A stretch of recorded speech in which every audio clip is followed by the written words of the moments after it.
13장 아까 19절하고 우리 20절 읽었잖아요. 하나님 나라 일을 소개하십니다. 그리고 이 전체 맥락은 심판과 관련된 상황입니다. 그러니까 뭔가 분명하게 판단을 해주셔야 하나님 나라의 실제를 알 수가 있는 겁니다. 그러니까 하나님 나라는 흐리멍덩한 그런 구조가 아닙니다. 그러니까 좋고 좋은 구조가 아니죠. 예수님께서 이걸 지금 근본에서부터 하나님이 정하신 것을 인간들이 생각하는 것과 반대로 그렇게 지금 일을 드러내시잖아요.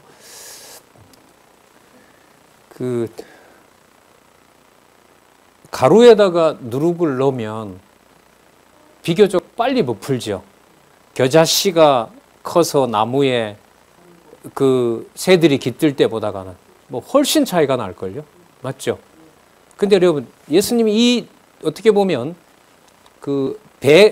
양이 늘어나는 이 비유가 똑같은 방식이 아니라 제가 볼 때는 이게 차이가 나요. 이게 다르거든요.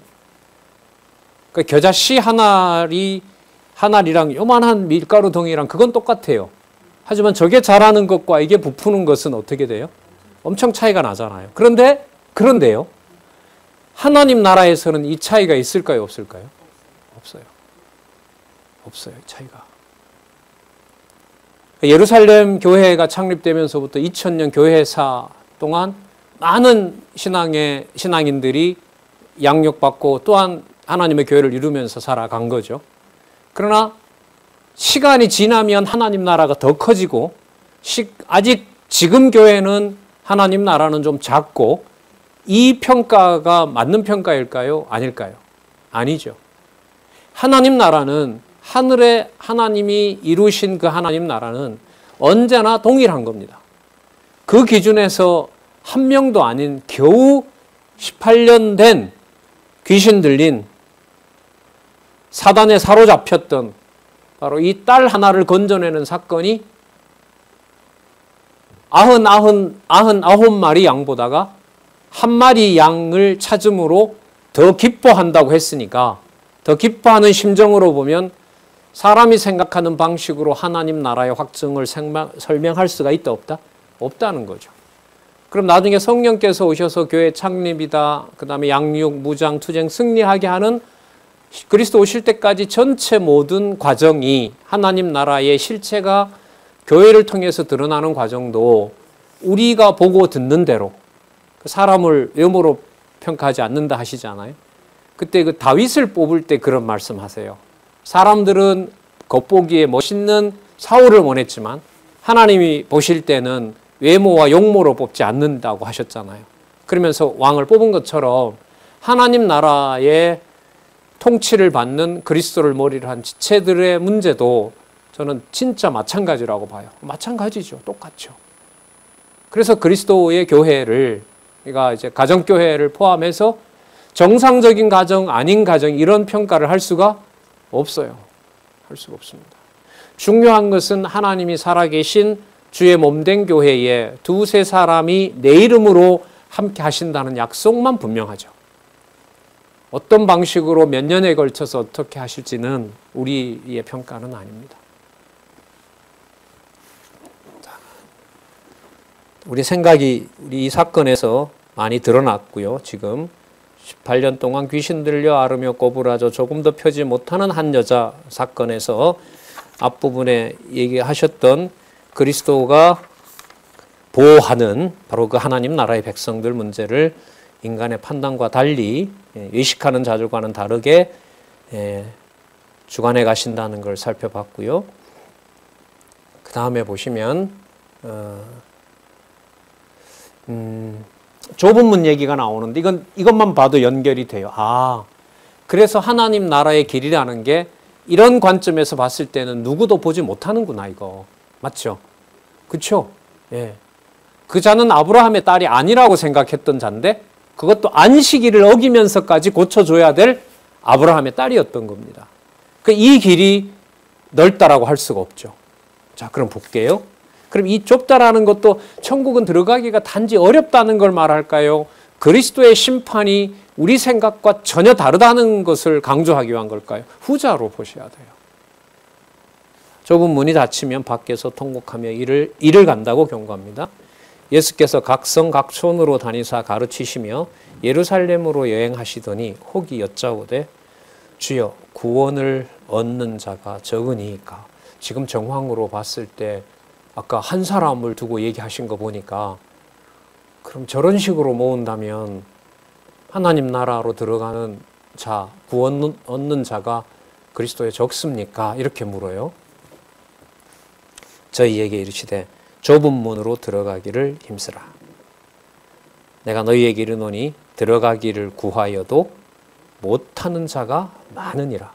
들어가고 싶어도 못 들어가게 한다 이거 아닙니까? 유대인들, 어느 유대인인들 하나님 나라 가고 싶지 않은 백성이 있겠습니까? 다 원하지. 욕심이든 뭐든 다 원하는 거죠. 약속도 자기 좋을 대로 그렇게 다 붙이는 거 아니겠어요? 10가지 중에 한 가지만 지키더라도 사람의 본성은 지켰다고 생각한다는 게 우리 뇌의 구조예요. 지난주에 제가 그 뇌과학 관련된 걸 들었는데 뇌 자체가 자기중심적으로 모든 것을 부풀린다. 이게 그 강의의 핵심이더라고요. 그러니까 무슨 뜻이냐 하면 아이가 조금만 재능이 있으면 당장 뭐라고 얘기를 하죠? 천재다, 쟤. 그럼 그 얘기를 자꾸 들었던 애도 나이가 들면서 자기를 뭐로 생각을 해요?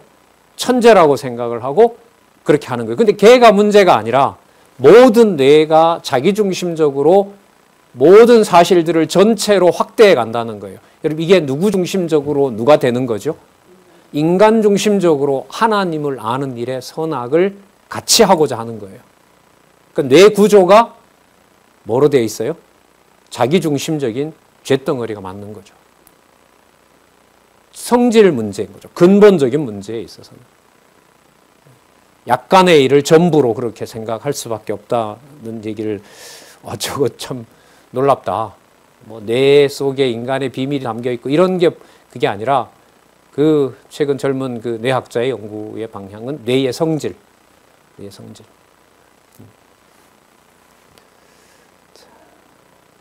25절 집주인이 일어나 문을 한번 닫은 후에 너희가 밖에 서서 문을 두드리면 주여 열어주소서 하면 저가 대답하여 가로되 나는 너희가 어디로서 온 자인지 알지 못하노라 하리니. 그러니까 아까 구하여도 못하는 자가 많다고 하니까 구한다고 해서 뭐 하지 않는다? 다 들여보내지 않는다.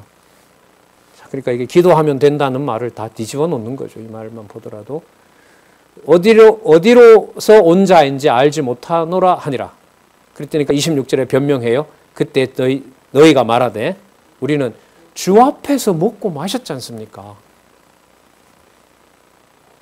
그리스도와 우리가 함께 하지 않았습니까? 또 주는 우리 길거리에서 가르쳤습니다. 제가 그 말씀 들었거든요.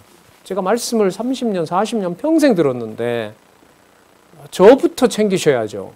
이게 우리의 뇌의 구조라는 거예요. 그 사람 얘기로 보면. 가장 좋은 것을 자기 중심에다 맞추는 것은 말할 필요가 없대요.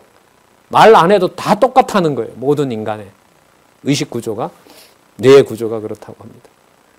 당연히 이렇게 말하겠죠.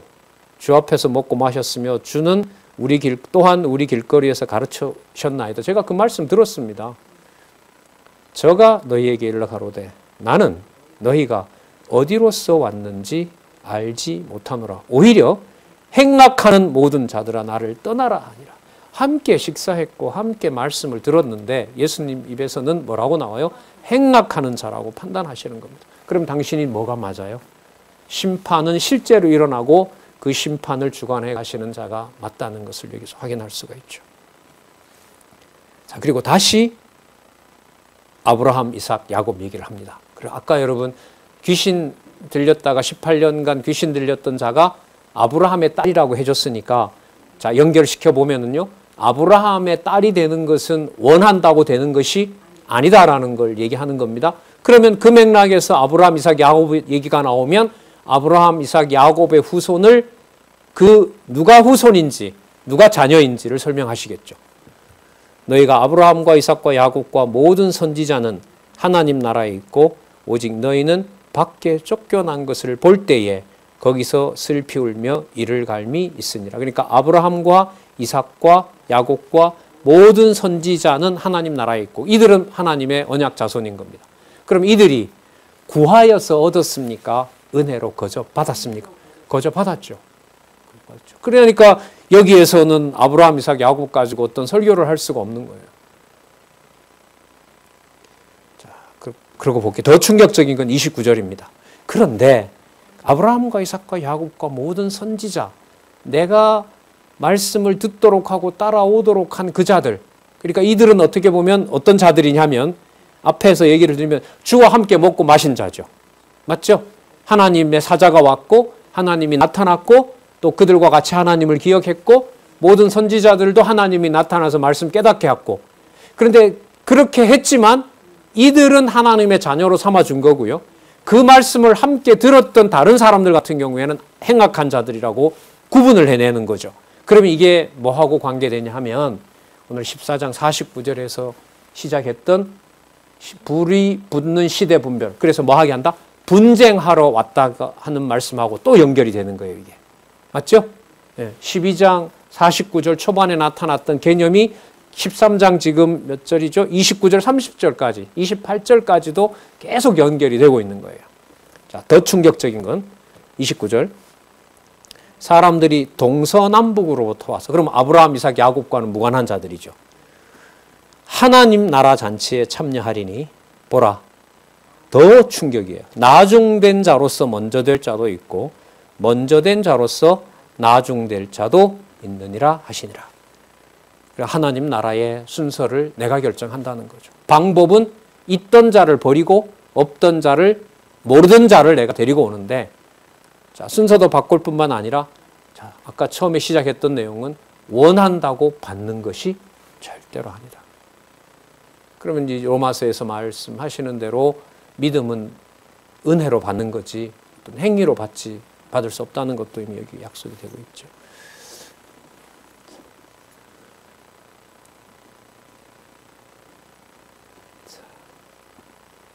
그 다음 내용에 보시면은요, 죽임 당할 장소인 예루살렘이 버림받을 것을 경고합니다.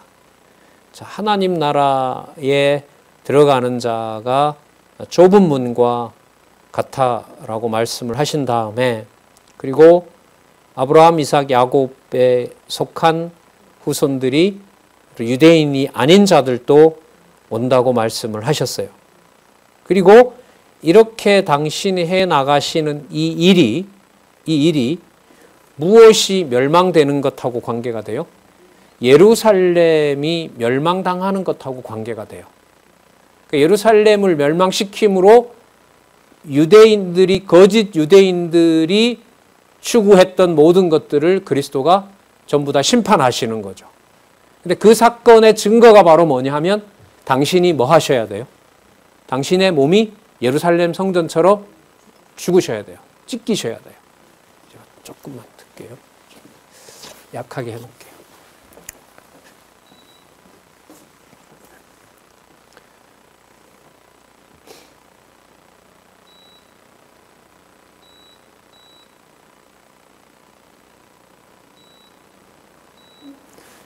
네. 자, 31절에서부터 35절에 보면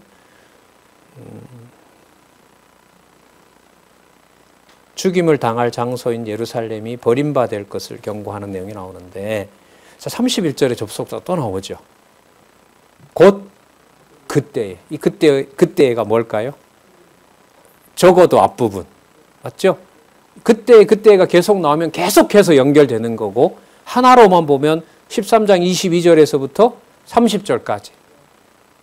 그럼 아까 18년 된 그 병든 여자 고친 데서부터 아브라함 자손 된다는 기준을 바꿔버렸죠. 원하는 걸로 되는 것도 아니죠. 미미하게 보이지만 작다고 하면 안 되죠. 그죠? 그 모든 게 다 들어오는 겁니다. 그 내용들을 통해서 지금 있는 하나님 나라 교회를 인간적으로 된다 안 된다라고 말하기가 어렵죠. 이게 여러분 어떤 과정이냐면, 이게 한 번, 두 번 반복이 되면서 의식 구조 속에 들어가 있으면 눈으로 보고 듣는 대로 말을 못하게 하는 겁니다. 그야말로 관절과 골수에 새로운 지식 구조가 박힌다는 거죠. 뭐 뇌과학자가 그렇게 말해서가 아닌데, 그 뇌과학자가 해놓은 그 뇌의 습성이 하나 보고 다 불쿠는 피조물 주제의 창조주 되는 방식으로 뇌가 그렇게 가고 있다고 하고요. 또 하나는 뭐냐면 경험을 하게 되잖아요. 경험을 하게 되면은 본능적으로 천재로 태어난 사람을 경험을 하는 자가 뇌에다 계속 영향을 줘서 뇌하고 서로 상호작용을 해서 이른바 단점을 극복하는 사례도 있다고 그래 얘기를 하는 거예요. 또 영화도 이렇게 소개를 하는데 저는 이제 그걸 보면서 어떤 생각이 들었냐면 그걸 사람이 하는 것이 아니라 누가 한다? 하나님이 하신다. 기독교에서는 그걸 뭐라 그러죠? 중생이라 그러죠. 어디로부터 와서 어디로 가는지를 모릅니다. 그러니까 기원을 찾으려고 하면 안 돼요. 기원을 찾으려고 하면 안 되는 건 뭐냐면 오늘 1% 했고 그 다음 2%, 3% 이렇게 자라가는 게 아니에요. 하나님 나라의 성장은 아까 작은 것과 큰 것에 대한 평가를 할 수가 없게 되어 있어요. 그렇기 때문에 하나님 나라의 백성이 되도록 하시는 하나님의 심판 사역이라고 하는 것은 사람의 능력으로 키우고 이렇게 하는 것이 절대로 아니에요. 그러니까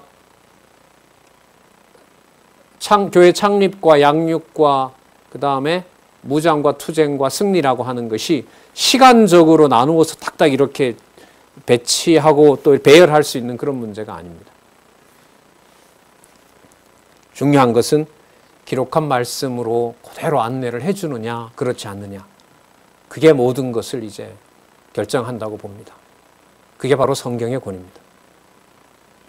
곧 그때에 그러면 앞에 부분 잠시 모아보면 좁은 문과 하나님 나라 잔치의 순서도 당신이 모두 다 확정할 때에 확정하신다고 할 그때에 어떤 바리새인들이 나와서 이르되 여기를 떠나소서 헤롯이 당신을 죽이고자 하나이다. 자, 전혀 다른 사건이죠.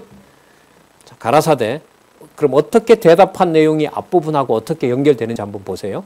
가라사대 가서 저 여우에게 이르되 오늘과 내일 내가 귀신을 쫓아내며 아까 고쳐냈죠. 병을 낫게 하다가 제3일에 이거 수정했죠. 그 다음에 계속해서 이런 말입니다.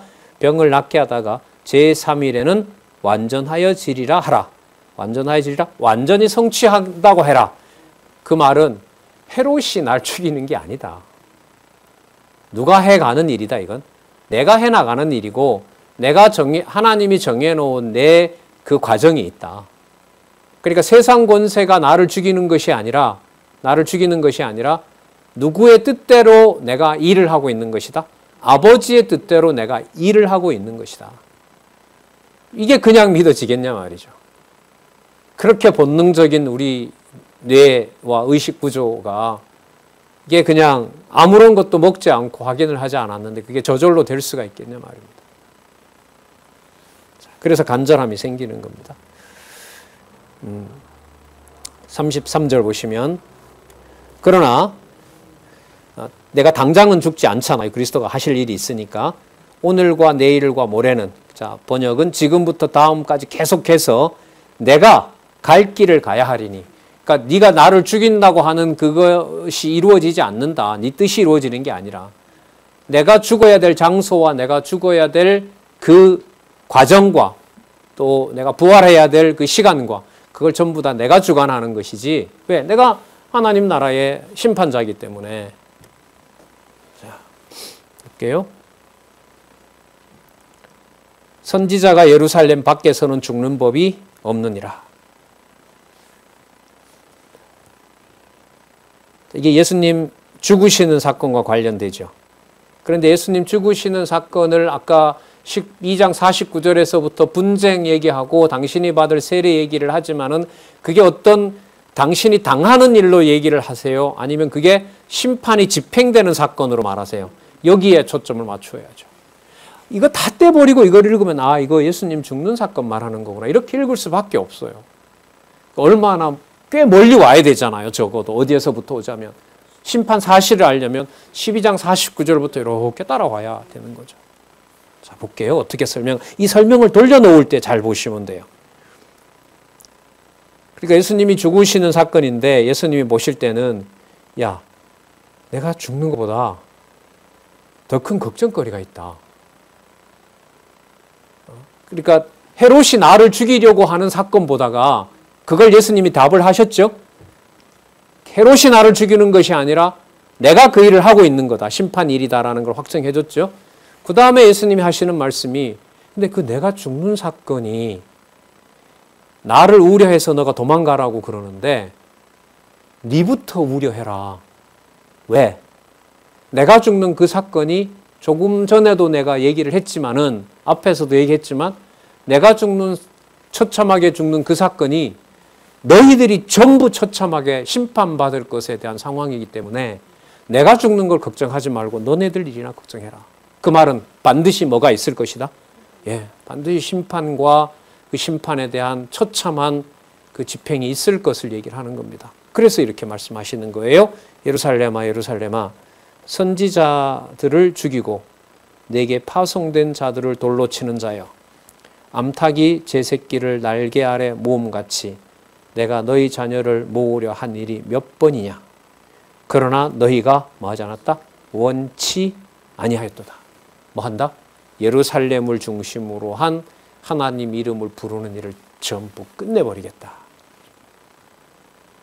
여러분, 이 끝내버리는 일이 아까 그 18년 된 귀신에게 들렸던 여자를 고친 사건에서 나오는 그 다음 비유에 보면 겨자씨 한 알과 또 번성하는 걸로 보면 누룩씨 작은 것 하나가 크게 만들어 놓는 것하고 같은 사건이라는 거죠. 그러면 잘 보세요. 그리스도와 죽으신 사건이 멸망할 자들에게는 예루살렘 멸망의 확증이 되는 거고요. 그리고 당신이 죽으신 그 사건은 하나님 나라 택한 백성, 여기서 보면 아브라함, 이삭, 야곱 선지자들에게 믿음을 줬던 바로 그 믿음의 씨앗을 주는 사건이 되는 거죠. 왜요? 고린도전서에 보면 씨가 썩어야 뭐가 나온다 그랬습니까? 싹이 난다고 얘기를 하잖아요. 부활 사건에서. 이것하고 일치하는 거죠. 그럼 두 가지 다를 얘기하고 계신 거죠. 뭐 할 자와 뭐 할 자. 누구의 자손과 누구의 자손. 귀신에게 맡길 자와 아브라함의 딸 아들들. 그 두 가지를 심판 사실에서 경고하고 있는 겁니다. 여러분, 세상 좋고 나쁜 일, 가정, 교회에 좁히더라도 좋고 나쁜 일, 이 관점에서 보면 분명해요. 말씀으로 세울 자와 말씀으로 무너뜨릴 자입니다. 언제 어떤 방식으로 하실지 그건 몰라요. 그러면 가장 하나님의 살아계신 능력의 집행은 기록된 하나님의 말씀이 그대로 선포되고 전해지느냐라는 게 모든 걸 판가름하게 하시겠죠. 교회 안에서 끼리 있을 때만 아니라 어떤 특정한 날이 아니라 늘상 그런 말씀들이 지배하는 가정교회에서부터 그 생활이 시작이 되겠죠. 가정교회가 소중한 것은 하나님의 살아계신 것을 같이 깨달아간다라는 데 의미가 있는 것이지, 유대인들 가족처럼 이미 분쟁은 2000년 전에도 선언했는데 내 것 챙기고 우리 것 챙기고 우리가 좋아하는 뭔가를 만들어내려는 것을 교회로 맞추면 해석이 안 되겠죠. 될 수가 없습니다. 근데 그걸 맞추지 말라고 할 수도 없어요. 왜냐하면 이렇게 기록된 말씀이 공급됐을 때 교회를 하나님 계시 중심으로 볼 수 있는 것이기 때문에 그런 거죠. 그러니까 얼마나 엄격합니까? 그죠? 절대로 이게 모을 수 없는 사건들을 결국 모아보고 따라가다 보면 그게 여기 있는 대로 이 하나 사건에 오늘은 여러분 하나만 나왔어요. 저 두 가지, 세 가지가, 많은 건 세 가지도 나왔어요. 세 가지 나왔잖아요. 그죠? 그럼 한번 보시자고요. 하나, 둘, 셋, 넷, 다섯이잖아요. 두 개만 넣어도 이게 몇 가지가 돼? 10가지가 되잖아요. 근데 10가지가 전부 연결하면 무슨 사건으로 가요? 심판 사실로 간다는 거니까요. 근데 그 심판을, 이런 말씀을 배제하고 하나님은 심판주가 되신데 선에 대해서는 선한 것에 대해서는 복을 주고 악한 것에 대해서는 벌 주신데 전혀 그것과는 상관없는 거죠. 이 말씀의 전달이 됐을 때 하나님의 교회가 말씀으로 서게도 하고 들은 자들이 서게도 하고 무너지게도 하고 못 들은 자는 아예 버리고, 무슨 말씀인지 아시겠어요?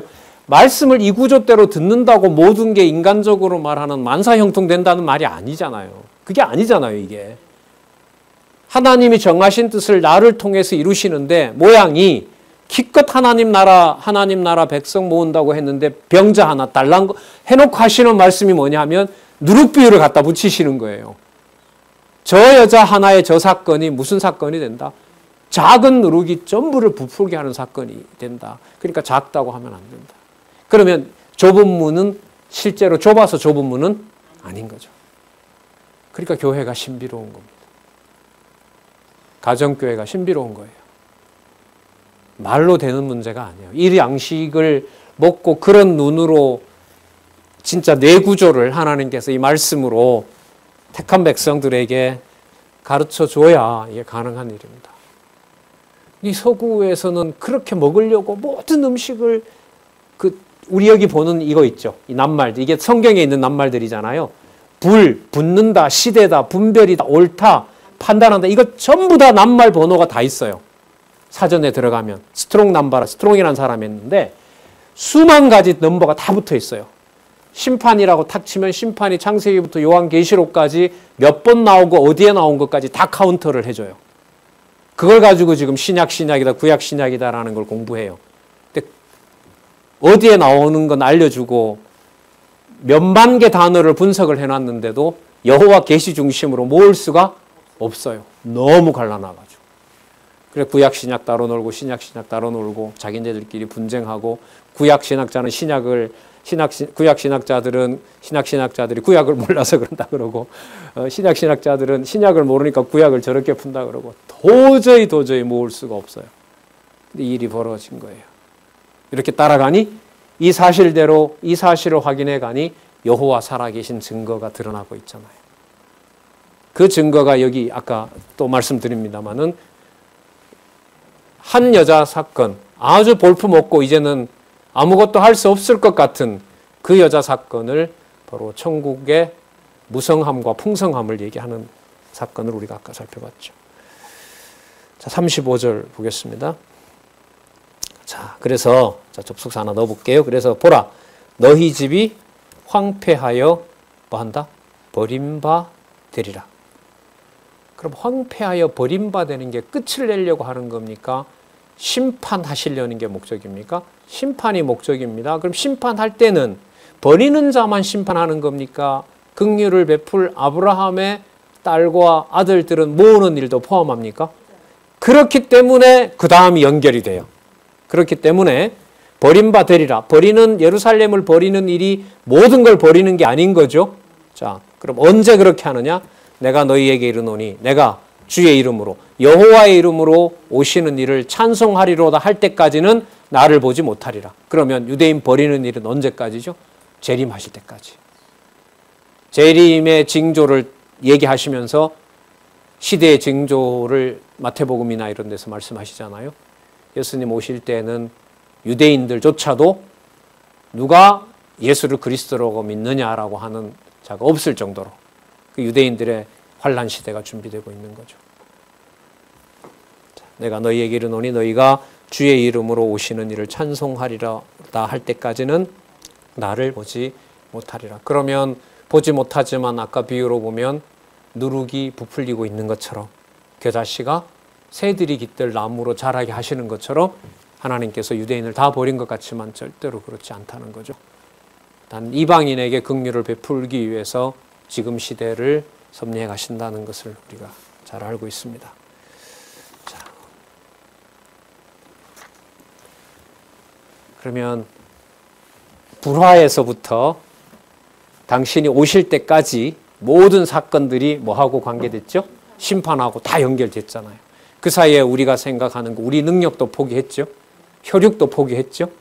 혈육도 포기했어요. 그 다음에 안 된다고 하는 그 말을 도저히 말할 수 없게 했죠. 하나님 나라에 대해서는. 이 모든 게 뭐하고 관계됩니까? 교회와 관계가 되죠.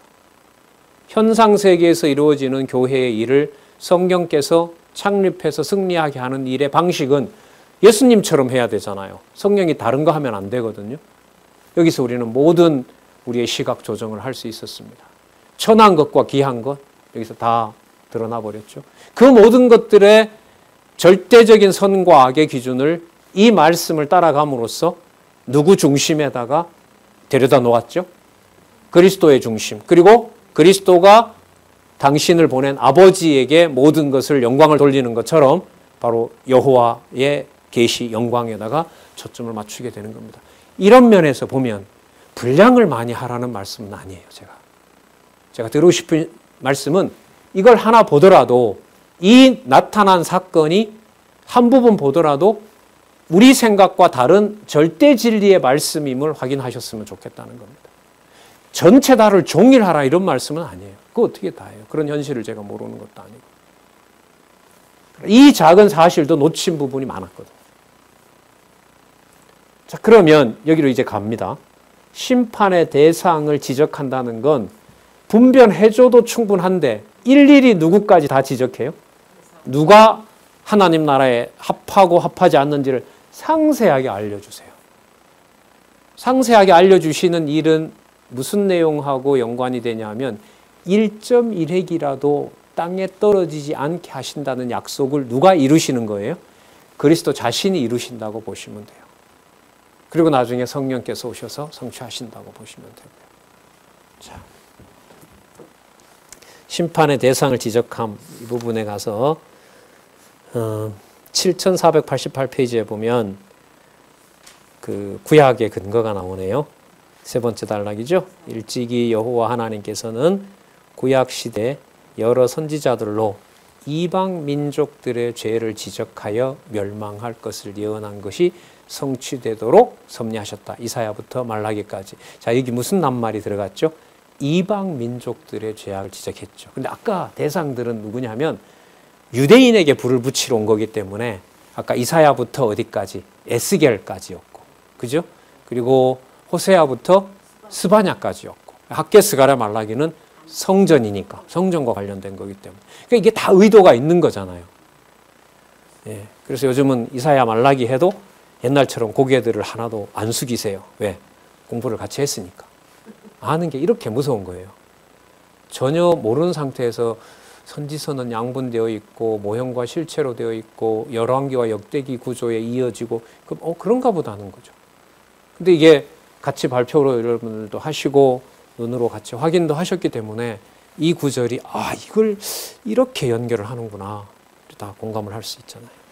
자, 볼게요. 그러면 안식일에 병 고쳐줌을 싫어하는 자들의 잘못됨을 지적합니다. 심판 대상을 드러내죠. 왜? 그 현장에서 그 행동을 보이게 되면 따라오는 자와 그렇지 않은 자가 드러나는 것처럼요. 안식일에 예수께서 바리새인의 한 두령의 집에 떡 잡수시러 들어가시니 저희가 엿보고 있더라. 주의 앞에 고창병 든 한 사람이 있는지라. 살과 뼈가 썩는 병이죠. 무서운 병이죠. 예수께서 대답하여 율법사들과 바리새인들에게 일러 가라사대 먼저 탁 말씀을 떼세요. 안식일에 병 고쳐주는 것이 합당하냐 아니하냐. 저희가 잠잠하거늘 이래도 당하고 저래도 당할 바에 가만히 있죠. 가만히 있는다고 예수님이 또 가만히 있는 분이 아니잖아요. 심판주의심을 드러내셔야 되니까 예수께서 그 사람을 데려다가 고쳐 보내시고 저희에게 이르시되 너희 중에 누가 그 아들이나 소나 우물에 빠졌으면 안식일이라도 곧 끌어내지 않겠느냐 하시니 저희가 이에 대하여 대답지 못하니라. 그래서 누가 대상자인지 여기서 드러내죠. 바깥에서 봤을 때는 안식일에 주관을 해야 될 자는 누구죠? 바리새인들이죠. 맞죠? 병든 자는 안식은커녕 하나님 저주받았다고 생각하죠. 그러나 예수님 보실 때는 누가 아브라함의 아들이고 딸이에요? 이 사람을 고쳐주는 이 일이 그러면 그게 목적이냐? 아니죠. 내가 바로 그 심판을 하고 내 백성이 누군지를 내가 가려내는 자가 바로 나다. 그게 지금 성경에 기록된 말씀을 그대로 따라가는 일하고 직결되는 겁니다.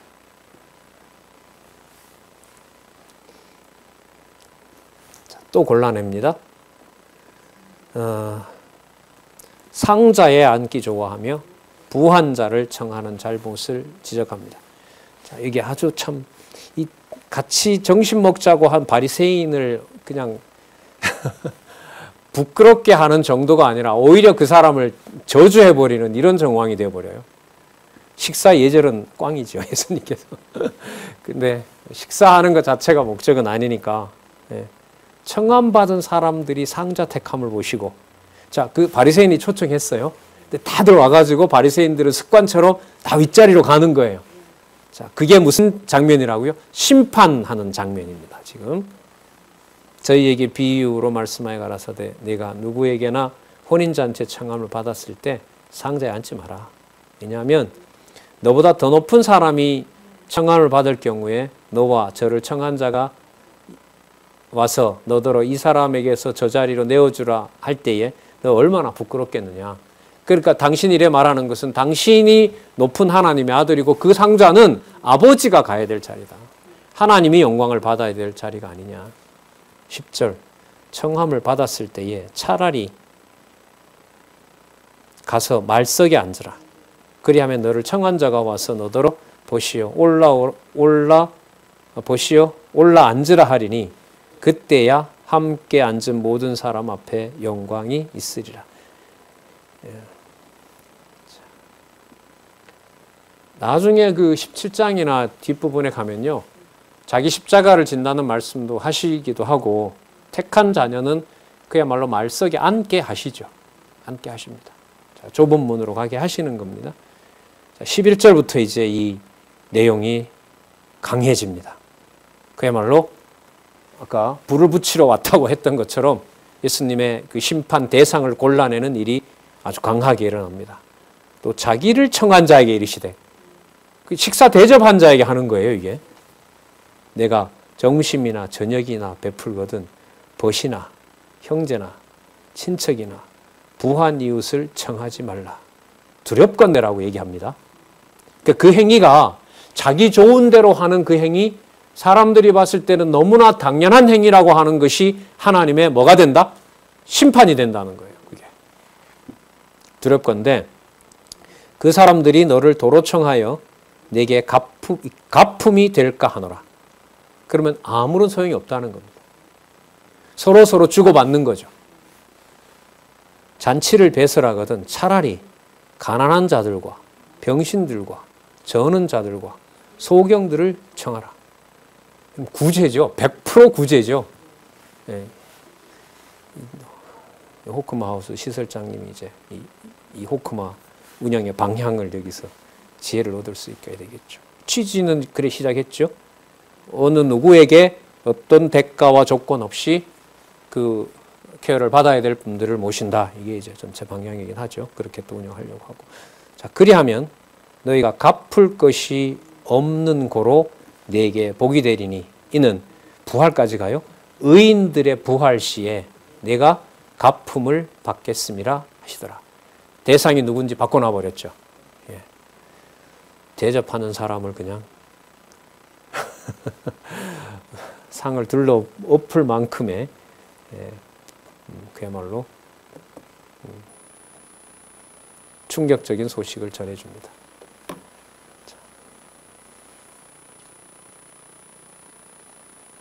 이걸 실천으로 만약에 몰아간다. 하려고 할까요? 안 할까요? 안 하죠. 안 하게 되면 하고 싶은 마음을 주지 않고 그런 마음을 주지 않는다는 것을 그리스도가 알고 계시고 그걸 얘기하세요. 그래서 뒤에 가면 하늘에 쌓는 보화를 얘기를 할 때 하늘에 쌓는 보화가 뭐냐 하면 이런 자들에게 구제하는 것으로 얘기를 하세요. 뒤에 가면. 그럼 이게 뭐 어떤 거냐면 갚을 것을 도로 이 땅에서 받는 것이라고 하는 것은 하나님 나라에 합당한 행위가 될 수가 없다는 거죠. 그럼 어느 정도까지 그냥 주는 것이냐? 그건 또 우리가 몰라요. 그러나 이 말씀을 통해서 교회 창립에서부터 요한계시록 나올 때까지 보면 사도행전에서도 나오고 로마서에도 나오고 고린도전서에도 나오고 요한계시록까지 계속해서 나오는 문제가 하나 있는데 그게 바로 물질 문제예요. 이른바 바른 연보가 무엇인지를 다룹니다. 그리고 좀 있으면 나오지만 하나님과 무엇을 겸할 수 없다고 얘기하죠. 재물, 이걸 건들거든요. 나중에 여러분 그 적그리스도는 뭐냐 하면 세속주의자들이에요. 야고보서에 나오는 대로 하나님의 교회와 하나님 교회에 모아놓은 연보를 자기 욕심으로 쓰는 자들이 적그리스도들이거든요. 그리고 나중에 음녀나 짐승 권세들, 특히 음녀 거짓 종교 지도자들은 성도의 기도까지도 돈 버는 목적으로 쓴다고 나오거든요. 요한계시록에. 이 내용이 지금부터 나와요. 여러분 탕자 비유 아시죠? 돌아갔다 오는 거. 이것도 뭐하고 관계되냐 하면 연보 문제와 관계가 돼요. 그리고 지금 여기에서 말씀하신 대로 택한 자녀가, 하나님의 자녀가 말석에 가고 그 말석에 가도록 해서 하나님께 돌아오게 하는 일을 하나님의 백성에게 하신다는 내용이 나라 심판에 의한 사역 속에 들어가 있습니다. 이게 연결이 됐을 때 힘들이 생겨요. 이게 이런 일이구나. 그래서 교회의 연보가 귀하면서도 양으로 평가할 수 없는 거. 예. 자, 한번 계속해서 보자고요. 의인의 부활 시에 내가 갚음을 받겠음이라 하시더라. 자, 그렇지만 아까 이미 나왔는데요. 모두 이런 잔치에 청한다고 해서 다 들어가는 것은 절대로 아니에요. 그러니까 무슨 뜻이냐면 구제하는 것 자체가 목적이 되는 건 아니에요. 구제하는 것 자체가. 그 가난한 자가 동시에 천국 가는 그런 말도 아니에요, 이게. 예. 자, 15절에서부터 24절. 잔치에 청함받은 자가 핑계로 거절하는 잘못을 지적하고요. 또 그 잔치에 누가 어떻게 참여하는지를 아주 상세하게 말씀을 해 주십니다. 이게 한번 볼게요. 함께 먹는 사람 중에 하나가 이 말을 듣고 이르되 그렇다면은 무릇 하나님의 나라에서 떡을 먹는 자가 복되겠네. 이렇게 말을 하는 거죠. 그렇죠. 아까 왜 너무 책망을 들었잖아요. 그 그리스도가 봤을 때 청한 자까지 포함해서 전부 다 지금 이 식사 초대 자리가 다 상자에 앉는 자들부터 책망하고 이게 전부 이게 판이 깨진 거예요. 식사 자리가. 자, 그때 이걸 딱 들은 사람이 그러면 예수님 하나님 나라에서 함께 먹는 자가 복되겠네요. 그렇죠. 자, 이 얘기가 어떻게 전개되냐 한번 보겠습니다. 하지만 다음에 나오는 내용은 이런 거예요. 초대받았다고 해서 모두 다 오는 것은 아니다. 첫 번째. 그리고 나중에 모두 왔다 해서 전부가 하나님 나라에 합한 자도 아니다. 그러니까 지금 뭐가 집행되고 있어요? 심판의 대상이 누군지를 탁탁탁 지적하고 계신 거죠. 물론 지적할 때마다 누구의 기준은 사라질까요? 유대인들의 기준. 그러니까 하나님을 잘 섬긴다고 하는 유대인들의 기준은 근본적으로 바닥이 나버리는 거죠. 그러니까 이 말씀을 따라가야 돼요. 그러니까 나중에 이 유대인들이 이 성경의 신약 성경을 그 순서대로 따라가면서 겪을 충격은 아직 제가 한 번도 본 적이 없기 때문에 어떻게들 지금 신약을 읽고 있는지 개종한 사람들이 본 적은 없기 때문에 한국의 선교사들이 가서 가르친 것은 기존의 거기 때문에 그런 충격은 없다고 봐요, 저는.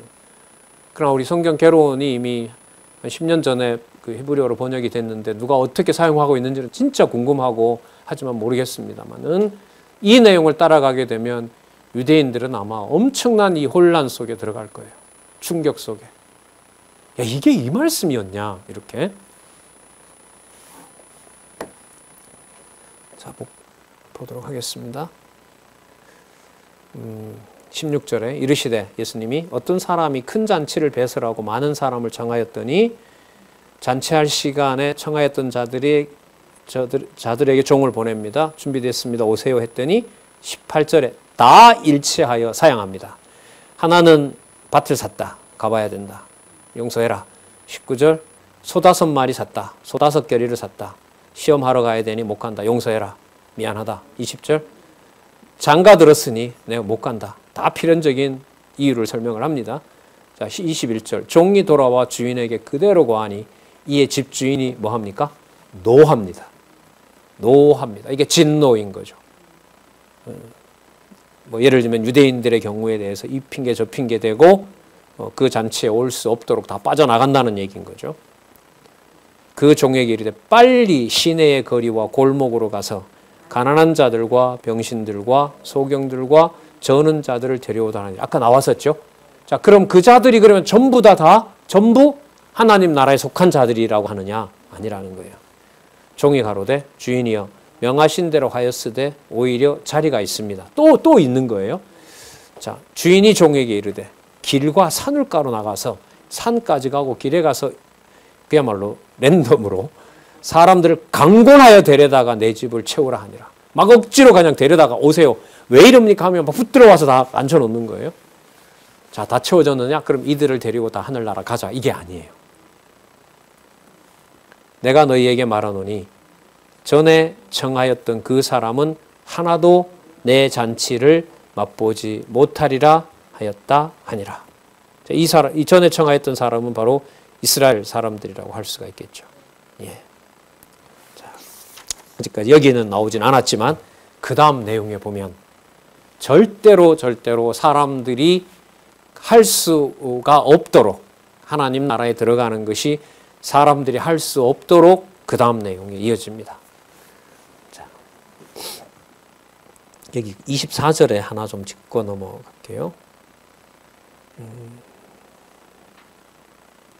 그러니까 유대인 대신 이방인을 불렀지만 그 이방인들이 모두가 다 하나님 백성 되는 것은 아닙니다. 그래서 우리 성경신학은 개혁파 신학자들이 얘기했던 제한 속죄의 교리를 우리는 성경적이라고 평가를 하고 있는 거죠. 자, 대신 누구 보고 지정을 하면 안 돼요. 그러니까 당신은 뭐 어디 천국 간다, 지옥 간다. 이건 우리가 할 수 없는 일입니다. 자.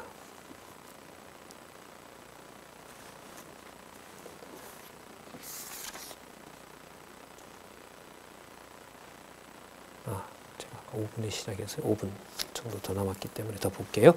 자, 14장 25절부터 35절을 보면 제자가 되지 못해 버려질 자들의 잘못을 비유로 지적하는데, 자, 이게 여기 나와요. 25절에 허다한 무리가 함께 갈새 예수께서 돌이키사 이르시되.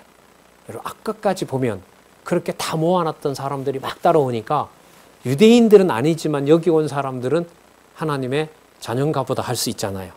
여기서 아니에요. 여기서 이제 더 나가요. 26절 무릇 내게 오는 자가 자기 부모와 처자와 형제와 자매와 및 자기 목숨까지 미워하지 아니하면 능히 나의 제자가 되지 못하고. 따라오다가 그냥 폭탄을 맞았습니다. 여러분, 이게 심판 대상 지적하는 제목하고 맞죠? 분명하죠, 이거는? 자, 그 다음에 앞에 심판 사실이 있다고 했기 때문에 그 심판 대상을 지적합니다. 더 27절 누구든지 자기 십자가를 지고 나를 좇지 않는 자도 능히 나의 제자가 되지 못하리라. 28절 잘 보세요. 예수님 어떻게 그런 말씀하실 수 있어요? 자, 지금부터 내가 얘기한다는 거예요. 자, 비유를 들어요. 너희 중에 누가 망대를 세우고자 할 때, 이건 예수님이 하나님 나라를 세우고자 할 때 이런 뜻이에요. 자, 자기 가진 것이 준공하기까지 족할는지 먼저 앉아 그 비용을 예산하지 않겠느냐? 당연하죠. 집을 짓는데 예산 세우는 거하고. 그렇게 아니하여 그 기초만 쌓고 능히 이루지 못하면 보는 자가 다 비웃어 가로되 이 사람이 역사를 시작하고 일을 시작하고 능히 이루지 못하였다. 그렇게 흉본다는 거죠. 31절 또 한 예를 듭니다.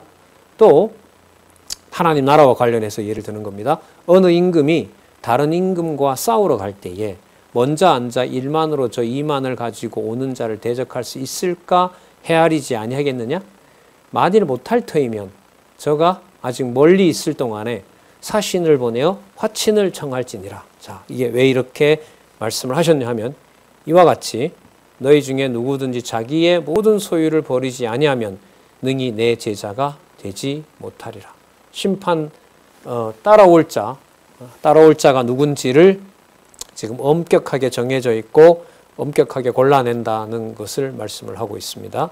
34절 소금이 좋은 것이나 소금도 만일 그 맛을 잃으면 무엇으로 짜게 하리요?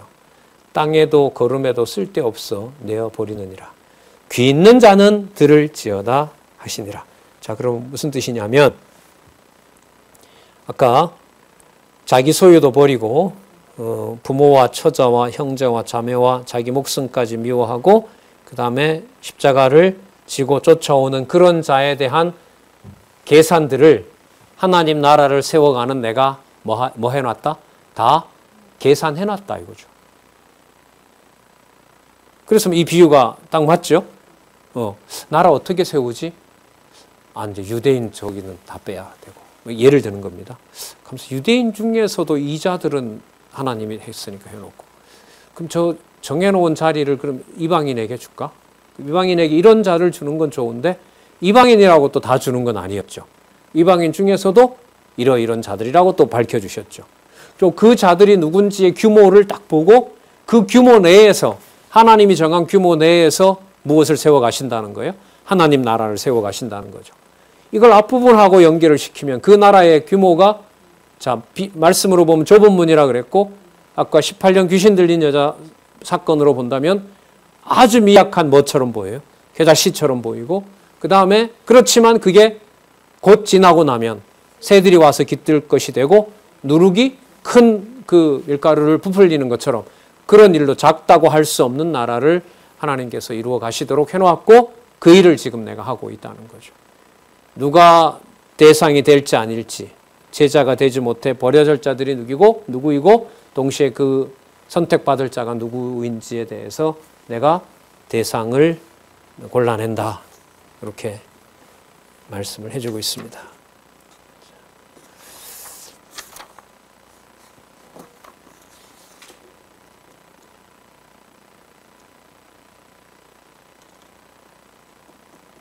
그 다음에 15장부터 잠시 쉬셨다가요. 그 앞부분 14장 내면 심판의 대상을 지적한 부분에 대한 구약 근거 이사야부터 말라기 아까 말씀드렸죠.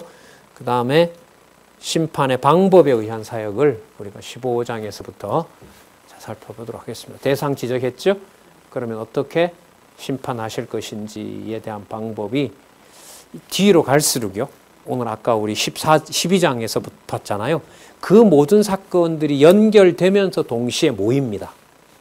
그러니까 앞에 있는 사건이 이해가 되지 않으면 이 부분을 따로 떼서 설명을 할 수가 없게 되어 있어요. 이거는 선택사항이 아니에요. 하고 안 하고 이게 아니에요. 이게 특히 더한 것 같아요. 누가복음 볼수록. 자, 우리 11시 55분이니까요.